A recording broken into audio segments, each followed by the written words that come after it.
They told her to stop singing, that her voice didn't belong in a place like this, that black children from broken homes didn't deserve to stand beside white royalty on their deathbed. But she didn't stop. Jaya didn't even blink when the nurse hissed at her. "We don't need a street performance here." Her feet, barefoot and blistered, stood firm on the cold tile floor of St. Louis Hospice, her gaze locked on the trembling figure in the hospital bed. The man in that bed was dying, sure, but Jaya knew something no one else did. He had asked for a song. Her song. New Orleans was drowning in its usual summer sweat, thick with jazz and ghosts. The walls of the hospice were beige, sanitized, and soulless. Everything about the room screamed money-thick curtains, silk blankets, an antique gramophone no one used, but it smelled like bleach and slow death.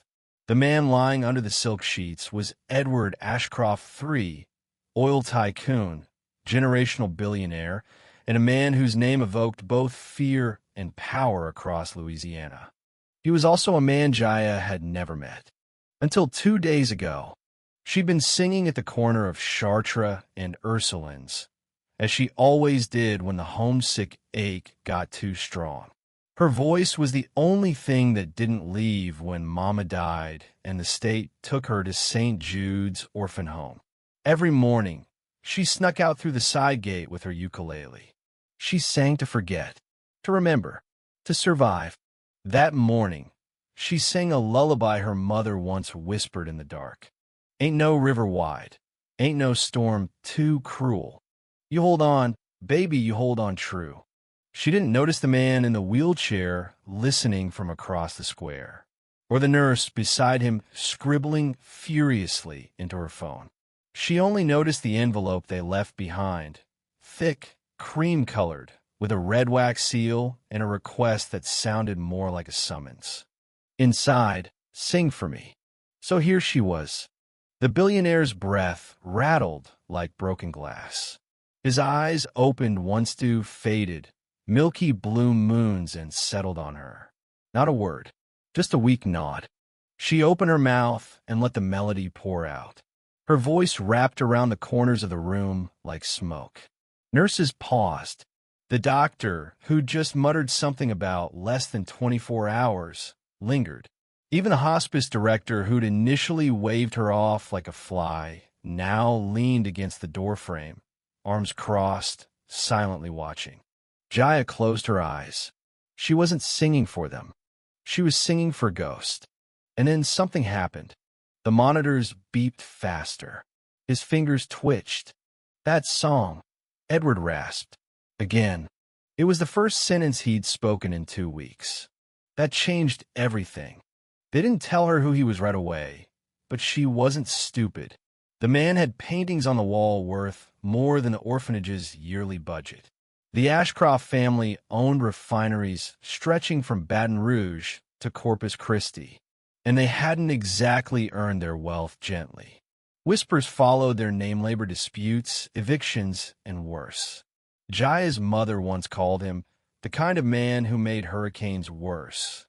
But this wasn't the man in the bed. This man just looked tired and cold and very, very afraid. Over the next 2 days, Jaya returned. Again and again. It was the first time anyone had ever called for her instead of pushing her away. And the billionaire who'd once dined with presidents and crushed unions would only eat if Jaya was there to sing. Some said it was delusion, that his mind was slipping and he was confusing her voice with some memory. But others saw it differently. "He's changing," whispered the young nurse named Tomas. "He apologized to a janitor yesterday." Apologized. That night, Jaya found a newspaper article hidden in the drawer next to his bed. A yellowed piece titled, "Ashcroft Company Faces Protests After Fire Kills 8 Workers, Including Children." There was a photo. Smoke, flames, broken families. Jaya's stomach dropped. She remembered that fire. She remembered the way her mother clenched the newspaper, shaking. One of the children who died had gone to their church. She'd sung at the funeral. Was it guilt? Regret? Fear of damnation? She confronted him the next day. "Did you know they were in there?" she asked, her voice barely above a whisper. The old man didn't answer, but a tear rolled down his sunken cheek. "I didn't start the fire," he said, "but I didn't stop it either. I just looked away." Jaya didn't sing that day. She just sat with him in silence. And for the first time in decades, Edward Ashcroft asked for forgiveness. From her. From the room. From the universe. And as if some divine accountant took note, his body seemed to find peace. His pain eased. His breathing softened. When she sang again, it wasn't the lullaby. It was a hymn her mother used to hum while braiding her hair. "Come down, mercy, float like rain. Wash these sins in the Delta Plain." Outside the hospice, the protest began. Word had spread in TikTok, on the news, on flyers stapled to lamp posts. Billionaire Ashcroft dying, comforted by a black orphan girl song. The irony burned hot. Some said it was performative redemption. Others called it grace. And Jaya? She just kept singing. Because maybe, just maybe, hearing a human voice, a soft one, a wounded one, was enough to crack even a century of silence. But nothing prepared her for what came next. Not the call from the attorney. Not the cameras. Not the will. And definitely not the gift that would turn New Orleans on its head. Jaya had never been inside a courtroom before. The ceiling was impossibly high, and everything smelled of lemon polish and old arguments. Mahogany benches, flags that didn't wave, men in suits with voices like gravel. She sat at the edge of a leather chair far too big for her frame, her hands tucked tightly under her thighs, like if she moved too suddenly, someone would drag her away. Again, they always did. Until now. "Miss Jaya Monroe," the lawyer intoned, adjusting his glasses with a slow, reverent gesture as if the next words might knock the room off balance. "You are, as named in the Revised Testament dated 3 days prior to Mr. Ashcroft's passing, the sole beneficiary of his liquid estate and holdings including majority shares in Ashcroft Energy and full title to the Ashcroft Foundation." Jaya didn't flinch. Not really. But inside, something cracked, like a window popping under pressure. The entire courtroom went dead silent. No one breathed.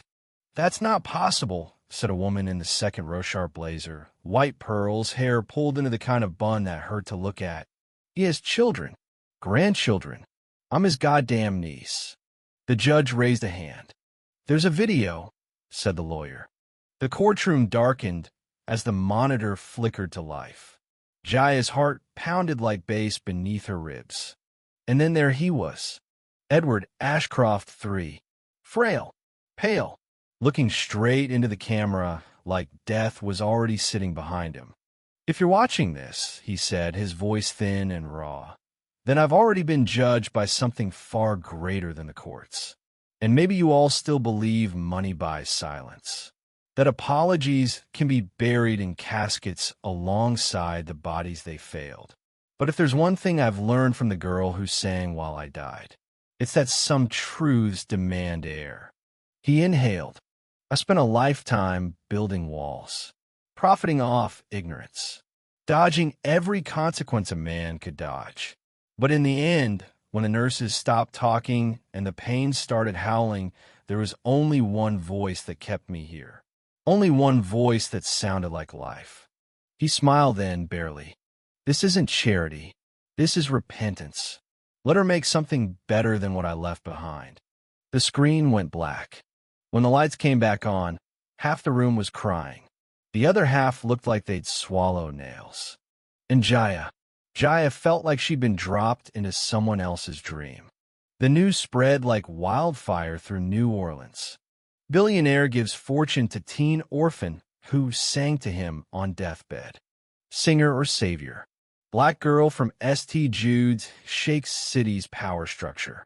Ashcroft redeems legacy or hides a guilty conscience. They called her an angel. They called her a fraud. They called her the girl who broke America's richest silence. Jaya called a hurricane, a silent one that didn't scream or tear off roofs, but instead sucked the air out of every room she entered. Suddenly, people noticed her. Cameras followed her to class. Reporters waited outside St. Jude's orphanage. Strangers sent letters, some full of prayers, others full of hate. They wanted to know if she was grateful, if she believed he changed, if she forgave him. But none of those answers came easy, especially not after she moved into the Ashcroft estate. The mansion sat on the edge of the Garden District, guarded by wrought iron fences and 100-year-old magnolias. It had more rooms than she could count, and every one of them smelled like ghosts. Some were easy to name, ancestors in oil paintings posing like royalty. Others were harder. A child's handprint smudged on a basement wall. A locked drawer full of eviction notices. A Bible tucked into a cabinet with receipts for private prisons. Jaya didn't open the safe in Edward's study until her 3rd week there. When she finally did, she found a worn cassette tape labeled for Jaya and a stack of letters. One was addressed to her. The rest were addressed to people she didn't know, but she recognized the towns. Plaquemines, Iberville, St. Bernard. Places her mother once said were poisoned by men who never got their hands dirty. She spent the next 5 nights reading. Edward had written apologies to entire communities. Confessions of deals made, regulations ignored, safety nets dismantled for profit. He named names. He explained how he'd bought silence from officials and how that silence had cost lives. But in her letter, he didn't apologize for the past. He apologized for not waking up sooner. "You say me awake, child. Don't let me fall back asleep." She couldn't. Not after that. Jaya announced the creation of the Monroe Ashcroft Trust named for her mother. Its mission: to fund environmental justice efforts across the Gulf Coast, support families impacted by corporate abuse, and investigate long-suppressed industrial disasters. The backlash was instant. Politicians lined up to challenge her. Investors pulled money from Ashcroft Energy. Legacy media painted her as a naive teenager with a messiah complex. But something else happened, too. People started talking about the fire in Baton Rouge, the poisoned water in Homa, the cancer clusters in Mossville. For the first time, survivors were given microphones. Cameras turned toward the voices that had been hoarse for decades. And behind every story, every rally, every trembling testimony stood Jaya. Not always on a stage. Sometimes just in a crowd. Sometimes just singing. Her voice became more than a miracle, became a movement. And it scared the hell out of them. The threats began quietly. First, a brick through the window of her foundation's office. Then a hacked email account. A slashed tire. The board advised her to step back, to let the professionals handle the messaging. Jaya laughed. "You'll mean the people who stayed quiet for 30 years. When she refused to be silent, they came harder. A smear campaign. Fabricated stories about drug use. A forged video of her burning an American flag. But the thing about singing from the soul, you can't auto-tune that. People knew her voice, knew what it did, knew how it made them feel. And when they tried to drown her out, she just sang louder and louder, until one day, the governor of Louisiana stood beside her at a press conference and admitted to covering up 3 decades of chemical spills tied to the Ashcroft pipeline. The following week, federal agents raided 2 corporate offices. The week after, 5 CEOs resigned. Jaya didn't smile. She just sang again. For the ones who never got to see justice. For the girl she used to be. For her mama. For the man who once looked away and then, in the last moments of his life, finally looked up. Outside her mansion, beneath the trees, someone once nailed a sign to her gate. It was meant as an insult. Just a singing orphan. But she left it there. Because, yeah, she was just a singing orphan. And that song? It changed everything. They called it the quiet trial, but it was anything but quiet. The federal building in downtown New Orleans had never seen such an endless flood of voices. Day after day, people lined the streets with handwritten signs and blistered memories, some wrapped in oxygen masks, others pushing children in wheelchairs. They came from towns no one had bothered to map, any more places erased by greed and cemented over by decades of corporate denial. Inside, Jaya sat in the front row. This time, not as a witness, not even as a victim. She was the reason the doors had opened in the first place. Her name was on the documents. Her voice had sparked the investigation. And now, the courtroom echoed with the sound of testimony. Factory workers with lungs like ash, mothers who buried 3 children before age 30, and old men who watched their entire neighborhoods drown in sludge and silence. Every voice tore a hole in the myth that power couldn't be undone. Across the aisle, executives in tailored suits sat with jaws clenched. They didn't look like monsters. They looked like bankers and fathers. But when the prosecution played videos of illegally dumped chemicals burning fields to dust-stand emails with time-stamped approvals, the room saw them for what they were. Architects of quiet death. Jaya listened without blinking. Some days she wept, others she didn't. But always she stayed. She owed them that. Not just the people in the courtroom, but the ones who hadn't made it this far. Like Miss Claudine, the 83-year-old woman who'd written Jaya a letter before passing in her sleep. "You sing louder than the lies, baby. Keep singing." And she had. She sang at vigils and town halls. At funerals no one televised. She turned her voice into a protest, a prayer, a battle cry. Now, those same notes rippled across the country. High school choirs in Chicago sang her hymns. Churchgoers in Atlanta hummed her melodies between sermons. Even in Washington, staffers whispered that bills were being pushed forward just to keep up with the girl who sang justice. But fame was a fragile mask. Behind it, Jaya wrestled with questions no inheritance could answer. Was Edward's final act enough to erase the centuries of harm his name carried? Could wealth ever truly be turned into atonement? And who was she now, Jaya Monroe, orphan from the Ninth Ward, or Jaya Ashcroft, billionaire child saint of corporate redemption? Sometimes she didn't know where one ended and the other began. At night, the house whispered back to her. The Ashcroft mansion was quieter now. Most of the staff had quit in protest after the will was read. They'd called her ungrateful, uncultured, unworthy. Good. She didn't want their silk pillows or their empty courtesies. Instead, she opened the back doors and let the city in. She invited local musicians to play in the ballroom, turned the dining room into a community garden planting space, and painted over the oil portraits with murals of survivors and saints. One mural showed her mother. Another showed Miss Claudine. One showed Edward not as the titan of industry, but as the trembling man on his deathbed, hand outstretched toward a girl who refused to look away. She let people see that. All of it. Because she'd learned something in those silent hospice rooms. Redemption wasn't about erasing the past. It was about living with it loud enough that it could never be repeated. Then came the night she returned to St. Jude's. She hadn't been back since the day they closed the gates behind her with a folder of documents and a Bible in hand. The orphanage was still gray and cracked around the edges. The roof sagged. The windows rattled. But the kids? They were still there.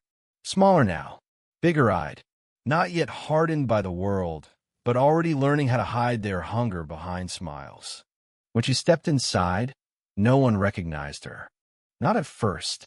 She wasn't the same girl who once hid under her cot during thunderstorms, clutching a ragged bear and humming to herself to stay sane.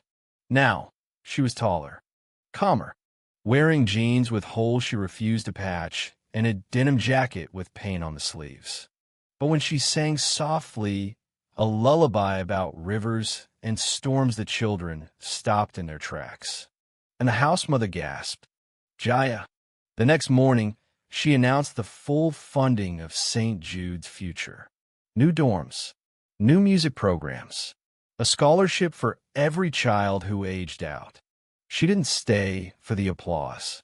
Instead, she walked to the garden and sat in the grass, staring up at the clouds while one of the girls 8 years old, missing a tooth, sat beside her. "You really lived in here?" the girl asked. "Yeah," Jaya replied. "Were you scared?" "Every day. But you made it out." Jaya paused, eyes squinting at the sky. "I didn't make it out," she said quietly. "I made it through." "That's different." The girl didn't understand. She would someday. Months passed. The trial ended. 5 men went to prison. 2 more fled the country. Ashcroft Energy, now under a public trust, was forced to shut down 3 major operations and pay $740 million in reparations. But money couldn't fix what had already been taken. So Jaya focused on what could still be built. She opened wellness clinics in the bayous. She funded clean water initiatives in towns where taps had run brown for decades. She sat in circle meetings with grandmothers and teenagers and offered no solutions, only space to be heard. And when night came, she sang. Not for stages, not for cameras, but for the ache that never really left. The ache of being invisible for too long. The ache of holding a miracle in your hands and still wondering if it will last. And yet somehow she was still here, still singing. 1 year after Edward's death, she returned to the hospice. She walked the halls slowly, hands tucked into her sleeves. Nurses nodded with familiarity, some even smiled. She ended up in the same room. The bed was empty now, the sheets neatly folded, but she could still see him, frail and frightened, trying to find something human in the last minutes of a lifetime spent hiding behind power. She knelt beside the bed, as she had once before, and whispered, "You didn't buy forgiveness. That's not how this works." She placed a single sunflower on the pillow. "But you opened a door."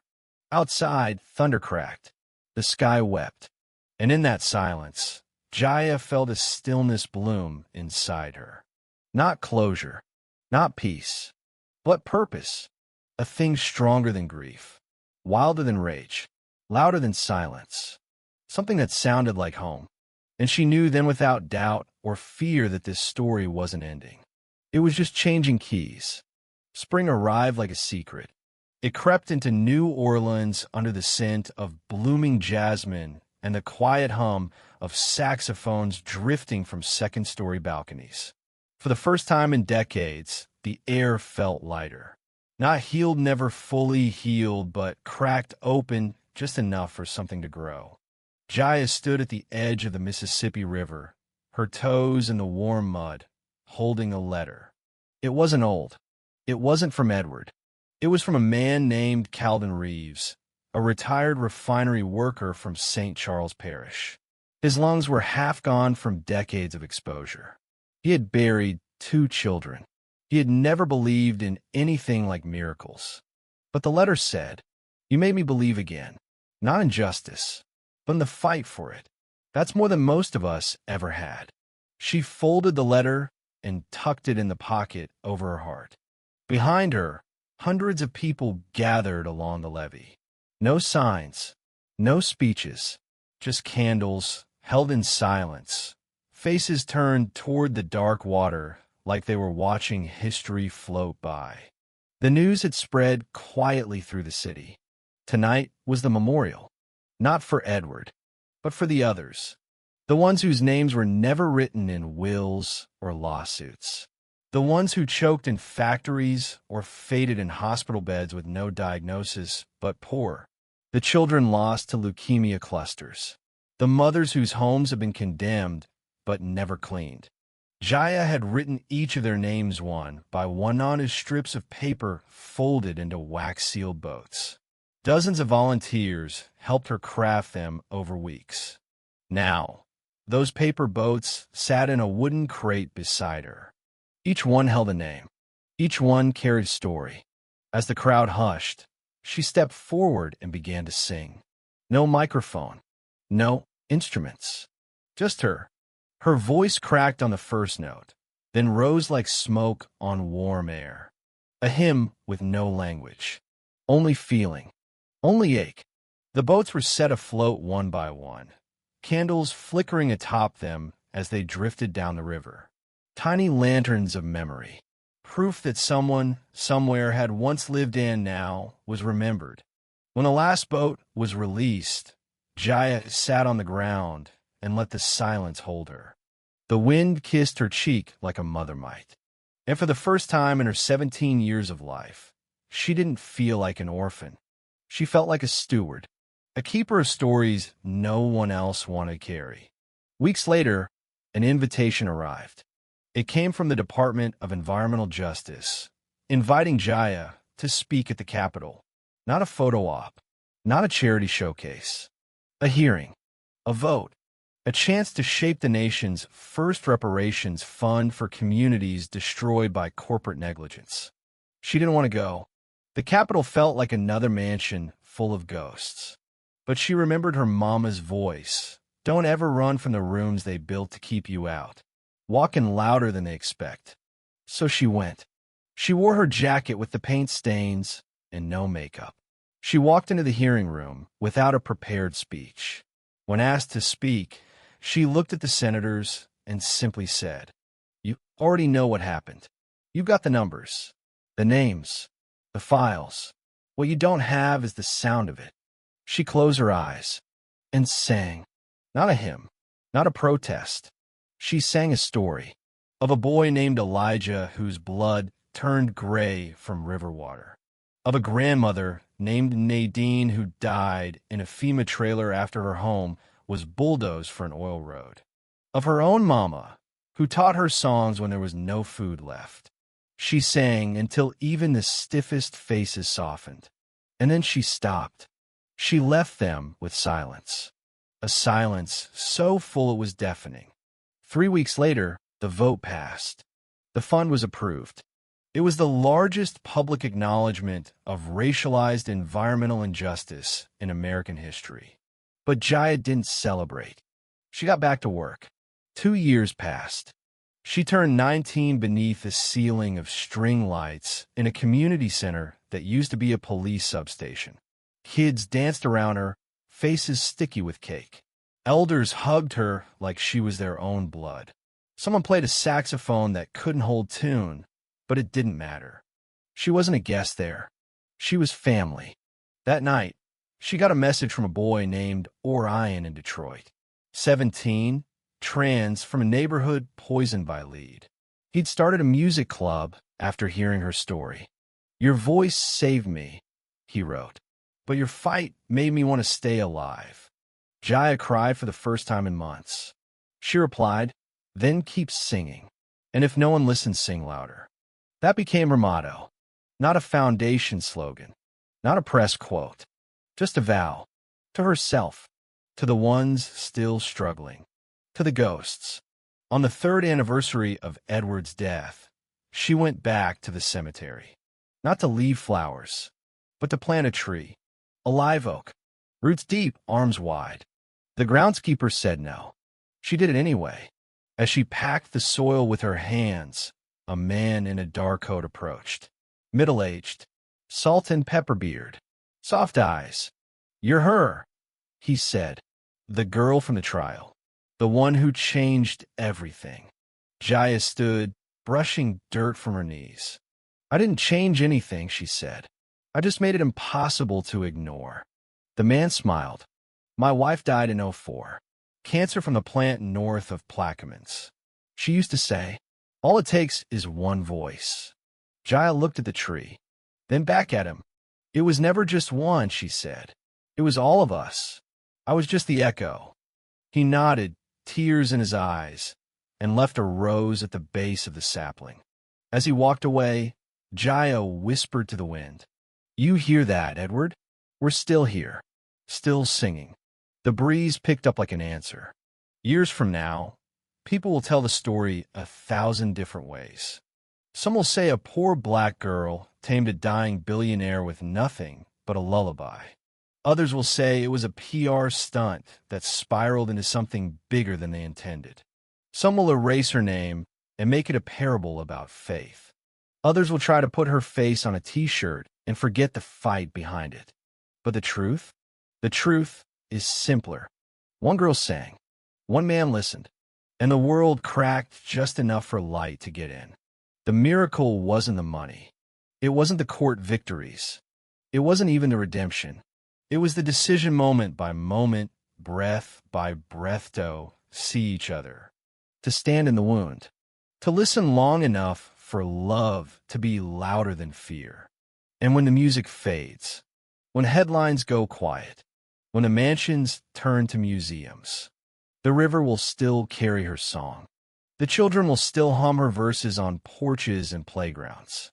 And somewhere in the silence between thunder and memory, you'll hear it. The sound of a girl who refused to stay invisible, singing softly to a dying man, and waking a country up. Thank you for listening. If you find it interesting, please like and subscribe to follow the next stories.